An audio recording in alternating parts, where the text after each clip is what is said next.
Hey guys, how are you? Hope you are fine and enjoying study. I'm Kinjal Sunchatra, your math guide. Welcome back to my channel StudyZone. This is the 24th tutorial of Probability Chapter 15th of Standard 10th. In last session, we have done third question from exercise 15.1 and in this session, we will discuss about fourth question. So, don't waste the time, go to the session. Today's topics are basics of probability, exercise 15.1 and in that fourth question. So starting with the first, basics. Formula of probability equals to number of possible outcomes divided by total outcomes. Probability of an event plus probability of a not event equals to 1. Probability of an event starting with the 0 and ending with the 1. Means 0 less or equal probability of an event less or equal 1. Then probability of sum of all elementary events equals to 1. Then possible outcome for elementary event equals to 1.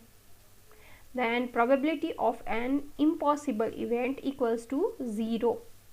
And probability of sure event, sure means certain event, equals to 1. Got it? Now go to the next.